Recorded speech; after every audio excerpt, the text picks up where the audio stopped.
Please welcome Bruce Campbell, everybody.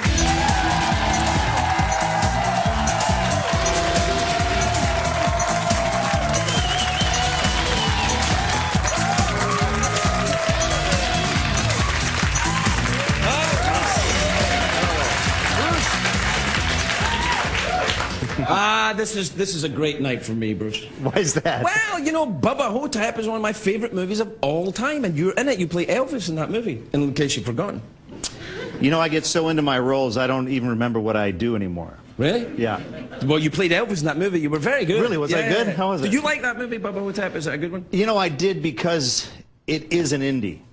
An independent movie. Yeah. There's too much overuse of the word indie. Right. If you know the release date of your movie when you're making it, it's not an indie. If you know the movie's going to be released when you're making it, it's not an indie. Yeah, you know, Bubba Hotep wasn't released, it escaped. Right. You know, so that really was a case where the director took his own cash, made a movie, distributed the movie with his own cash. We got a limited theatrical release.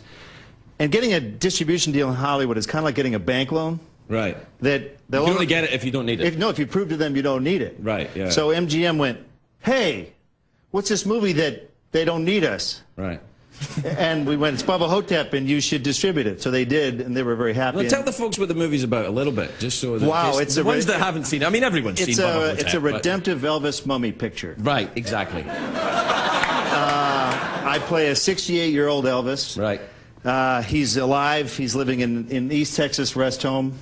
He's dying from cancer on his penis. Oh, yeah, very funny. Yeah. Ooh, Al-Qaeda, and then funny at that. Yeah. Penises are funny, Al-Qaeda's not. Well, some penises are funny. Yeah. But in this case, so Elvis teams up with another gentleman at the rest home, played by the venerable Ossie Davis. Right. Who thinks he's JFK. Right. Yeah, go ahead. Let's clap for you. I think so, too. You know, through the whole shoot, I kept going, Ossie, what are you doing in this movie? And he kept going, I don't know. What are you doing in this movie? And so Elvis... It's kind of like it's a B movie. It's classed as a B movie, right? It's a way B movie. Now, what's the difference between an A movie and a B movie, then? As opposed to an indie and a studio movie? Really, the main difference, I would say, is that B movies try harder than A movies. Why is that? And well, because they don't have the budget. It's like Avis. They try harder. Oh, right. They're number two. Yeah. And we have a reverse arrogance in B movies, that we can do what A movies can do, but A movie people can't do what B movie people can do. We can always slow down and spend more money. They can't speed up with less money. Right, that's true. You know, if Sam Raimi directed an episode of Xena, he'd be fired by his own company. Why? Well, because he's used to shooting for 17 days on one scene. That's too long. You can't do that. I think it is too. You lose your train of thought. So it's more important. When I was making films, I like to get in, get out, a couple of days. That's it. I don't want to be hanging around. That's why they were so good. Yes, exactly that. Hence the talk show. But B movies, there you go.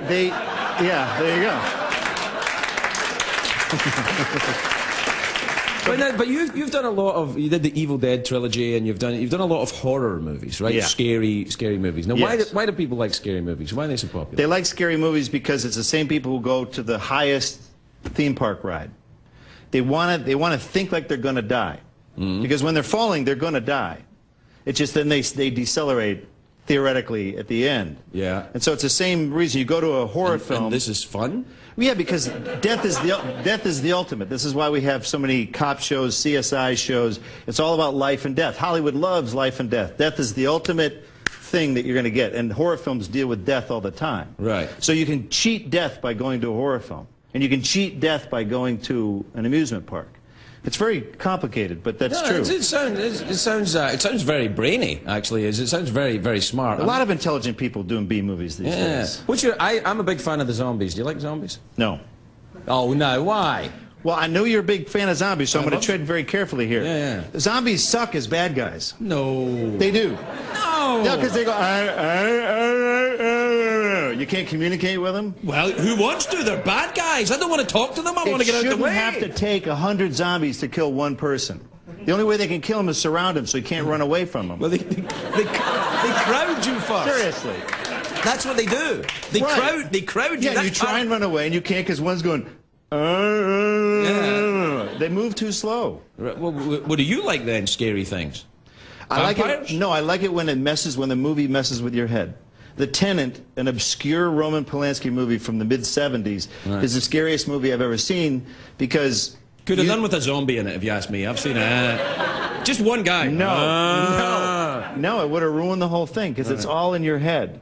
He, as a filmmaker, made you start to question whether you were going insane or not. What about modern horror films? Who's doing it well now? Do you like the slasher picks? No, I think they're wimpy horror films now. There's no such thing as a PG-13 horror film. No, it shouldn't be. Yeah, no, right. period. Because the reason why they're PG-13 now is because producers want to get an extra $10 or $15 million at the box office. Right. And that defeats the entire purpose of having a horror film. In a horror film, bad things have to happen a lot of the time. Yes. And now we have what I call obtuse horror films. Where you have a scary shot, followed by a creepy sequence, followed by a weird scene, and then the end credits roll. Yeah. That's what we're watching now. Yeah, this show is like that. No, a horror film should be... Yeah. No, I'm acting, go on. Oh, okay, yeah. That's a horror film. Yeah, all right. That's a horror film. We'll take a break. We'll be right back with Bruce Campbell, everybody.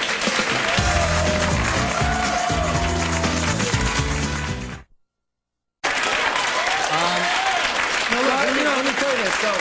But movies have sucked before. I mean, Twister made a lot of money. That movie sucked. They've sucked, but they've never sucked harder than right now. Really? Hollywood is now super suckers. Right. Because, look, I used to apologize for being in B movies. Oh, the acting is so terrible. Oh, look how low that budget is. That writing sucks. The director doesn't know what they're doing. B movies are the only petri dish for original ideas left within the industry. And what kills me now is all the A movies are B movies. No, hush your mouth. What are you talking about? If you get bitten by a radioactive spider, that's a B movie. Oh, I thought you were talking about if I get bitten. If you would. You'd be in a B movie. Well, I'd be terrified. I'd be straight to the doctor. If you dress up like a bat and fly around Gotham City, that's a B movie. It is a B movie, you're right. Tom Cruise can jump up and down on this chair or this chair all Not he while wants. I'm sitting in this chair, son. Well, but like he wants to be here. But anyway, well, he wanted to be, but he was too busy jumping up and down on Oprah's couch. Right. But he can do all he wants. But this summer, he's starring in a B movie. Mission Impossible 3. No, when the alien. Well, that is kind of a B movie, but if aliens invade the Earth, that's no different than a movie I did for the Sci-Fi Channel called Alien Apocalypse. I mean, there's no difference. Just a few more zeros at the end of the budget. Yeah, but isn't there like bigger special effects? Don't the folks like the special effects? Doesn't matter. A concept is a concept. Yeah, but the kids, you hear kids going to movies now and they say, "Oh, the special effects are great." Like oh, what you got there? There were so many bad movies, I had to make a cheat sheet. I'll make this quick. I'll make this quick and painless. How dare they say Batman Begins? Are you kidding me? Batman Begins again and again and again is what they should call it. Dukes of Hazzard, remake from a bad 70s TV show. I didn't like it when it was free. Could have done with a zombie. Could have done with a zombie, I will admit. War of the Worlds is an idea from 1898, made into a radio play in 1938, into a movie in 1953. Every 50 years they rehash that idea. Charlie and the Chocolate Factory, perfectly rational movie. I like Johnny Depp now, come on. Johnny Depp is weird. Yes! Yes! Gene Wilder is funny, Johnny Depp is weird. If I was a kid, I would run from that movie. That's okay. It's a horror movie. It doesn't matter what we think. It made $100 million. So what? So I'm an idiot. No, so I don't think you're an idiot. No, then we're digging into the TV shows. We've got Bewitched, a TV show from the 60s. Yes. We dig back another 10 years to the Honeymooners. No, here's a question. First Darren or second Darren? What do you like? They both have charming aspects. Aspects. Yes. Yeah. I don't remember. One guy was from Michigan. I like the guy from Michigan. That was the first one, I think. Yeah, he was great. That guy was just terrific. The ultimate point is they've done so many Herbie the Love Bugs that I've done a Herbie the Love Bug. Have you really? Yeah. Well, congratulations. I look forward to seeing it. So we've run out of time. Bruce Campbell, everybody. Thank you very much. We'll be right back with Linda Clark.